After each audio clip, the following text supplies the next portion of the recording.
Bonjour tout le monde, j'espère que vous allez bien, j'espère que vous êtes bien réveillés. Nous sommes le 24 octobre 2022. J'espère que la semaine commence bien pour vous, un peu partout là où vous êtes, que ce soit en Algérie ou là ailleurs à travers le monde. Notre grande communauté d'Algérie parte, qui ne cesse de grandir. Merci beaucoup pour vos conseils, vos suggestions, vos critiques. Et ben, je vais commencer la journée du ce 24 octobre 2022 en parlant de ce feuilleton saoudien, l'interminable feuilleton saoudien, ou le feuilleton algéro-saoudien concernant l'annulation de la visite de Mohamed Ben Salman. Encore une annulation. Mohamed Ben Salman, il est attendu en Algérie depuis pratiquement 2021. Depuis 2021, le prince héritier d'Arabie Saoudite devait venir en Algérie, au Medjesh, etc. Je vous rappelle qu'à la fin du mois d'août 2022, il devait venir, alors qu'il était là en visite à Paris, et nous l'avons expliqué, Algérie part, il n'est jamais venu. Les autorités algériennes ne disent jamais les problèmes qu'il y a avec l'Arabie Saoudite, alors qu'il y a clairement des problèmes. Mais bon, on va essayer d'analyser ensemble la situation entre l'Arabie Saoudite et l'Algérie et les dernières réactions des autorités saoudiennes qui viennent de faire un communiqué hier soir, le 23 octobre 2022. Nous n'avons pas eu le temps hier de vous en parler. Voilà, Mohamed Ben Salman devait être là à Alger le 29 juillet 2022. C'était le fin juillet 2022. Parce qu'il était en visite à Paris, où il a rencontré Emmanuel Macron, et depuis Paris, il devait venir à Alger, et il n'est pas venu. Bon, on en parlera de tout ça. D'abord, les faits. Les faits, qu'est-ce qui se passe? C'est que, hier, le cabinet royal saoudien a fait un communiqué hier en fin de journée de dimanche où il est revenu sur les véritables raisons à cause desquelles Mohamed Ben Salman, l'un des dirigeants les plus importants du monde arabe, qu'on le veuille ou non, mais j'ai expliqué pourquoi tout à l'heure, ne peut pas venir à Alger pour assister ou participer aux travaux du 31e sommet des chefs d'État des pays membres de la Ligue arabe. Alors, qui a été diffusé par l'agence de presse officielle d'Arabie Saoudite, elle dit que, voilà, je le dis en arabe, je vais traduire pour les non francophones. Donc, il dit أنه بعد أن أناب الملك سليمان بن عبد العزيز ولي العهد الأمير محمد بن سلمان برئاسة وفد المملكة القمة العربية, c'est-à-dire qu'il y a quelqu'un qui va remplacer Mohamed Ben Salman pour diriger la délégation d'Arabie Saoudite pour venir à Alger. Il explique pourquoi il ne peut pas venir. الفريق الطبي في العيادات الملكية أوصى بتجنب سموه الكريم السفر بالطائرة لمسافات طويلة دون توقف, وذلك لتجنب رضع الأذن الضغطي والتأثير على الأذن الوسطى. Donc il dit clairement que Mohamed Ben Salman ne peut pas venir au sommet des chefs d'État de la Ligue arabe à Alger parce qu'il a un problème de santé qui serait lié à la pression, à une certaine pression artérielle au niveau de ses oreilles, si j'ai bien traduit, c'est des termes médicaux, et que ça peut avoir et qu'il ne peut pas faire une aussi longue distance, un voyage d'une aussi longue distance par avion à cause de ce problème de pression artérielle au niveau de ses oreilles. Voilà. Je ne sais pas si j'ai bien traduit, on va vérifier ensemble. Pression artérielle au niveau des oreilles. Voilà. Ça existe. La pression artérielle dans les oreilles peut augmenter si l'on souffre d'hypertension, par exemple. C'est une maladie sérieuse qui est à l'origine de 62% des AVC. Voilà. C'est une maladie qui existe bel et bien, la pression artérielle au niveau des oreilles. Donc voilà. ويقول لك باللي وأضاف البيان أن ذلك إلى قيام بزيادة الجزاء أخذ في الاعتبار طول مدة الرحلة في الذهاب والعودة خلال مدة لا تتجاوز 24 ساعة. Donc, d'après le communiqué du cabinet royal d'Arabie Saoudite, le voyage prévu de Mohamed Ben Salman à Alger, il ne devait pas dépasser 24 heures. Il devait venir à Alger, visiblement, assister à l'ouverture du sommet de la Ligue arabe et repartir. Comme ça ne peut pas dépasser 24 heures, et comme il a un problème de pression artérielle au niveau de ses oreilles, et donc, ces médecins lui ont dit, c'est pas la peine de prendre l'avion pour un voyage aussi court, mais aussi lent. Ça reste quand même entre l'Arabie Saoudite et l'Algérie, il y a quand même, je ne sais pas combien heures de vol, mais je crois qu'il y a au moins 6 heures. Je pense qu'il y a au moins 6 heures de vol, il y a entre même, non, 4 heures, voilà. 4h47, une durée moyenne, pratiquement 5 heures. Bon.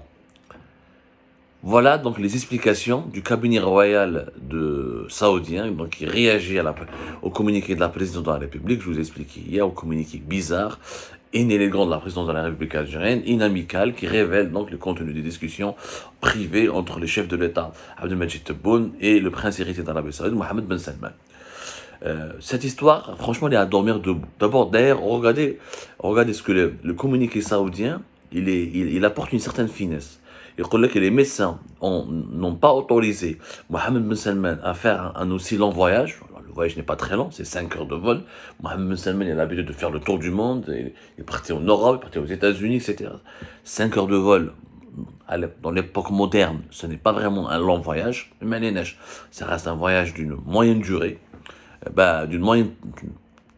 Ça reste un voyage d'une moyenne durée, voilà, pas d'une longue durée, c'est pas 7 heures, 8 heures ou 10 heures, 5 heures. En plus, il relève pendant une période qui ne doit pas dépasser 24 heures. Moi, je n'ai pas compris pourquoi les autorités algériennes n'ont pas invité Mohammed Ben Salman à ce qu'il reste plus de 24 heures. Qu'est-ce qui aurait empêché Mohammed Ben Salman de rester 48 heures à Alger? Le sommet, c'est le premier et le 2. C'est pas que le premier. Les travaux du sommet, c'est le premier et le 2. Pourquoi venir que le premier et repartir le premier? Ça, on n'arrive pas à le comprendre.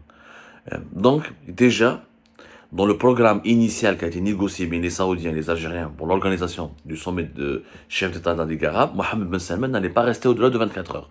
C'est une information qui confirme que ce sommet, finalement, ne revêt pas une importance particulière aux yeux des Saoudiens, qui est quand même l'un des pays les plus importants du monde arabe. Parmi les trois gros pays producteurs de l'or noir, du pétrole brut. Essentiellement, c'est le pays arabe le plus riche et le plus influent. Je rappelle que l'Arabie Saoudite va intégrer les pays BRICS et qu'elle a le PIB le plus important de la région. Le PIB de l'Arabie Saoudite dépasse les 700 milliards de dollars. C'est quand même... L'Arabie Saoudite, elle est 7 fois plus... Elle est, on va dire, 6 fois plus riche que l'Algérie. Elle est 2 fois plus riche que l'Égypte. Donc c'est un pays très important. Le fait que le prince héritier d'Arabie Saoudite ne soit pas présent au sommet des chefs d'État des pays membres de la Ligue arabe à Alger, c'est quand même problématique. Ça va discréditer, je dirais peut-être pas discréditer le sommet, mais ça va amoindrir son prestige et limiter son influence et limiter la portée de ses décisions. D'autant plus, encore une fois, là je vais l'analyser les raisons maintenant, que les raisons invoquées pour l'annulation de la participation de Mohammed Ben Salman ne tiennent pas debout. La preuve, les images on dit que Mohammed Ben Salman il est malade, qu'il a une pression artérielle au niveau des oreilles. La pression artérielle, je viens de vous dire, c'est une maladie qui, franchement, il y a des douleurs. Par exemple, quand on a un problème de pression artérielle, mâcher, baillir, etc., ça reste très difficile. C'est vraiment désagréable. Vraiment, c'est une maladie désagréable. Franchement, ça s'appelle une pression auriculaire. Voilà. C'est désagréable et ça se voit. On n'arrive pas à faire des activités politiques ou protocolaires quand on a une telle maladie. Sauf que, روحوا شوفوا les images تاع البارح محمد بن سلمان le 23 octobre hier, voilà, سمو ولي العهد محمد بن سلمان خلال استقباله لاعبي المنتخب السعودي تاع كرة القدم. L'équipe nationale d'Arabie Saoudite, avant de s'envoler vers le Qatar pour participer à la Coupe du Monde de football prévue à la fin de cette année, elle a été accueillie officiellement par le prince héritier d'Arabie Saoudite à l'occasion d'une cérémonie officielle. Et les images montrent un Mohammed Ben Salman qui est en bonne santé, qui parle bien, qui rigole, qui est à l'aise, qui sourit, qui apporte des solutions, qui apporte des réponses, qui échange avec ses interlocuteurs, etc. Les images ne montrent pas un homme affaibli par une pression artérielle au niveau de ses oreilles, ou là quelqu'un qui souffre d'une maladie désagréable, ou là il n'est pas du tout perturbé par aucune des maladies. Donc je rappelle aussi que ce mardi, le 24 octobre 2022, l'Arabie Saoudite organise un événement très important, le Forum Davos saoudien. L'Arabie Saoudite est en train d'organiser un Forum Davos. Le Forum Davos, c'est l'un des forums économiques les plus importants du monde, organisé par le Forum économique mondial. L'Arabie Saoudite a lancé le futur investissement d'initiative, qui a été lancé en 2017. et qui est maintenant le forum économique le plus important du Moyen-Orient. Et c'est le prince Mohammed Ben Salman en personne qui a lancé cette initiative et qui dirigera les travaux de cette initiative et qui est à l'origine de ce forum et qui va accueillir, je sais, d'après ce qu'on parle, plusieurs invités internationaux, des chefs, des présidents, il y aura 200 intervenants. Par rapport aux années précédentes, il y aura 500 intervenants pour 6000 participants. C'est quand même important pour parler des questions économiques les plus importantes, des experts, des économistes. 80 PDG d'entreprises très importantes vont venir en Arabie Saoudite. Donc, voilà quoi, je sais pas comment vous dire. Voilà, alors, il y aura 400 PDG américains, 80 PDG des plus grosses entreprises du monde. Ah, ça c'est des Chinois, pardonnez-moi. Rien que la délégation chinoise va participer avec 80 PDG. La délégation américaine va participer avec 400 PDG. 80 PDG pour la Chine, 400 PDG pour les États-Unis d'Amérique. Et Mohammed Ben Salman il supervise ces travaux, sera prêt pour ce forum, etc. Il fera participer à ce forum. Donc c'est pas quelqu'un qui est malade. Un homme malade qui est handicapé par des douleurs désagréables au niveau de ses oreilles, il réaménage son agenda. Il ne fait pas autant d'apparitions publiques, ni d'apparitions politiques. Donc, je ne fais un moment. Les raisons ne sont pas crédibles pour moi. Des raisons vraiment évoquées pour l'annulation de la venue de Mohammed Salman ne sont pas crédibles. D'autant plus, ça fait depuis 2021 qu'il doit venir en Algérie, il ne vient pas. Fin juillet, il n'est pas venu. Maintenant, sommet des chefs d'État de la Ligue arabe n'est pas venu. On a comme dans une précédente émission le 23 octobre 2022, il y a des malentendus et des problèmes et des désaccords politiques importants entre l'Arabie Saoudite et l'Algérie. Sur la question du Maroc, sur le dossier des biens, sur le dossier tunisien et sur d'autres dossiers qui concernent l'ensemble des questions régionales. Clairement, l'Arabie Saoudite est en train de bouder l'Algérie, est en train de boycotter l'Algérie, est en train de minorer ou sous-estimer les efforts de l'Algérie et est en train de contrecarrer les efforts de l'Algérie pour s'imposer sur la scène diplomatique régionale. Il y a des désaccords très importants. Comme c'est un partenaire économique important, l'Arabie Saoudite ça reste quand même un pays très riche, nous avons besoin des investissements. Alors, les échanges économiques entre l'Arabie Saoudite et l'Algérie, on va en faire une émission tout à l'heure. Je ne fais un moment, on ne pourra pas tout dire dans cette émission. Ça reste quand même un pays très important qui a des fonds d'investissement présents à travers le monde entier et qui peut mobiliser des ressources financières très importantes pour financer le développement économique d'un pays. On voit l'implication économique saoudienne au Maroc, elle est importante et indispensable. Et le Maroc n'aurait pas pu financer d'importants projets sans les capitaux saoudiens.